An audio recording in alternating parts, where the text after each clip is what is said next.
Before the non-Out-of-the-Abyss DMs click away, hear me out, screw Out of the Abyss. You run this chapter as a separate adventure. In fact, it's better this way. I'm going to talk about it in the context of the campaign, but you can just ignore that. Okay, let's jump straight to the point of what to do in Gracklstugh. I will make a separate video with an in-depth description of the city and the races that inhabit it, but for now, let's talk business.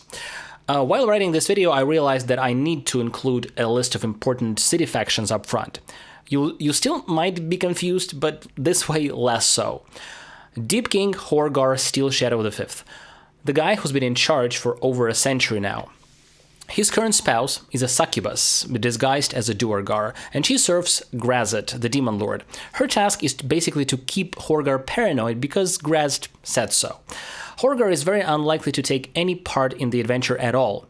I know I said important city factions, but I thought it's important to know that the king is not important. Council of Sevens is a circle of 36 Derro smartasses who enjoy all the privileges of a governing body, while the rest of their people live in squalor. The Sevens even control members of some duergar clans through magic. Now, one guy goes by the name Narek, is a Derro Seven who belongs to a fringe group within the Council of Sevens using demonology as a path to power. The Stone Guard. There are several Gracklstugh military departments, my favorite being the Cavalrachni, or Giant Spider Riders, but perhaps the only one written into the story is the Stone Guard, led by Commander Erde Blackskull. The stone giants of Clan Cairngorm are perhaps the sanest and the most normal people your players will meet in a while. They're very chill, leading quiet lives of art and contemplation in Gracklstugh. They're very loyal to the king, but the only reason for that is a very old oath given to the Steel Shadow clan. They're led by Stonekeeper Hagrom. Now, as a side note, I want you to have a look at this line in the text. The giants will rise to defend Gracklstugh if any demons dare to invade. The picture of a battle between giants and demons with a burning city in the background with little duergar running around swinging hammers looks very cool in my mind. And when you read this line, you think to yourself, maybe at some point in this book this will have... No, not unless you write it in. Don't ever forget that it's a sandbox, and it's as cool as you want it to be. So anytime the game starts dragging, or you feel like the players are spending too much time in this chapter, or they get lost, just 20 balors with an army of dredges rampaging through Gracklstugh. That can, first of all, serve as an in-your-face reminder that the Underdark is under siege, and then it can help the players escape the city unnoticed. Moving on. Themberchaud the Wyrmsmith. Gracklstugh has its own adult red dragon, who keeps the city's smelters and forges ablaze. Themberchaud is being tended to by an order of psionic clerics, calling themselves Keepers of the Flame. Themberchaud doesn't know that, like other Wyrmsmiths before him, he is doomed to be slain before he grows too strong, replaced by a new red hatchling. However, this line of succession was interrupted when the local thieves guild, Grey Ghosts, stole a red dragon from the Keepers of the Flame. The Keepers of the Flame caught and executed the Grey Ghosts' previous leader, who stole the red dragon but never revealed its whereabouts. On the surface, Gracklstugh, a duergar city ruled by the Deep King Whorgar V, looks like it has a whole bunch of stuff going on. To put it simple, essentially, it all boils down to a single dungeon crawl. Yeah, it's a dungeon with a bunch of quest givers outside. Here's what I mean. The dungeon that I speak of is the Whorlstone tunnels within the Derro territory, and inside lie the solutions to several quests that begin in the main city. I'm not a fan of the word quest, but it's certainly what it feels like. A quick reminder, the first half of the book is all about the characters trying to get out of the Underdark. The actual dealing with the demon invasion part lies in the second half. In a way, the first half feels more like an Underdark Sourcebook with a splash of demonic flavor, and the second half more like the actual Out of the Abyss adventure. Now, what I'm trying to say is there is no clear reason why you should visit Gracklstugh. pretty much as with anything the first half has to offer. It doesn't mean that you can't find a reason. That's sort of what makes this module good. Everything is very loose and open-ended. There's hardly any story at all. And it's up to you and your players what places to visit. Luckily for DMs, miles of travel lie between the major locations, so you always have the time to watch Lutes&Dice between sessions. The most obvious question to cross your players' minds would be, can we find a way to the surface in Gracklstugh? No named NPC has the answer to that. And the book keeps nudging you towards Neverlight Grove and Blingdenstone. And only in Blingdenstone, the gnomes can show a tunnel that eventually leads to the surface. However, the book clearly states the following. Gracklstugh's Blade Bazaar might be the ideal place to find traders or explorers heading to the surface world. So you can definitely use it and design an interesting NPC that can lead your party home, if you wish. Okay, now back to the dungeon, the Whorlstone tunnels. Let's meet Droki, a Derro courier in the employ of both the Grey Ghosts, the local duergar thieves guild, and the Council of Savants, that circle of crazy Derro savants. Basically, all Derros are pretty much crazy. Finding Droki is the objective of 2 separate quests, but the information about him is annoyingly spread throughout the entire chapter. So here's everything you need to know about him. And I'm including it here because his activity unfolds within the Whorlstone tunnels. I will also explain other stuff as Droki encounters it. Originally, the characters can spot him in the Blade Bazaar, but it's very easy for him to flee and hide. So when they ask around, they can eventually follow him to the West Cleft, into the Derro territory, and into the tunnels. Or they can wait for him there if they find out that that's where he usually goes. Droki's route takes him all around the Whorlstone tunnels, and there he's too scatterbrained to notice anyone following him. Droki's route is marked with red arrows on the map of the tunnels. Some of the tunnels are very narrow, barely 2 feet wide. Luckily, this place is home to 2 unique Fair's Rest suffused mushrooms, bigwigs and pygmyworts, that can enlarge or reduce you respectively, just like the enlarge reduce spell. So the Derro eats a pygmywort mushroom whenever he needs to navigate a narrow tunnel, and a bigwig whenever he needs to get back to his normal size. So he goes here, eats a pygmywort, runs all the way to area 7 and 8, and eats a bigwig to revert to normal size. This is the Grey Ghost's hideout, the Thieves Guild.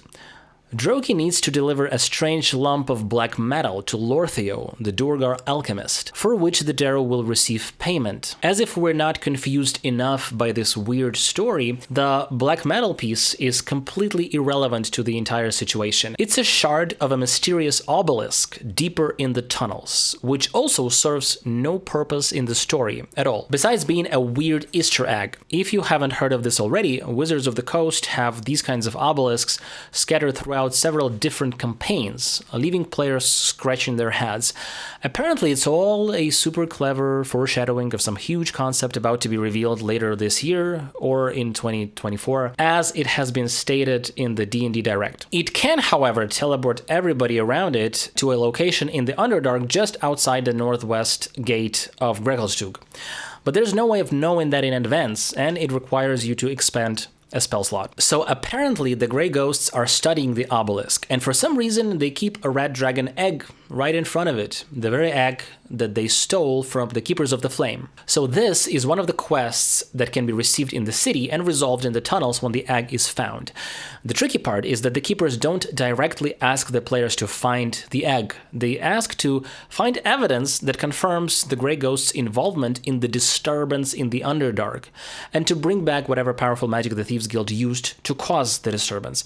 They don't know about the demonic invasion, they just sense a disturbance. So I guess the way the quest is intended is for the players to hear about this disturbance from the Keepers, investigate, find the piece of black metal, decide to explore the entirety of the tunnels, or interrogate the Grey Ghosts and succeed, stumble upon the obelisk, find the dragon egg, come to the conclusion that it has something to do with the Keepers of the Flame, and bring it to them or to Themberchaud. Maybe it's a tiny bit overcomplicated for a side quest that has little to do with the main story, but on its own, I think it's pretty cool. And that is why I think that this chapter would be better as a separate adventure that resolves around this mystery.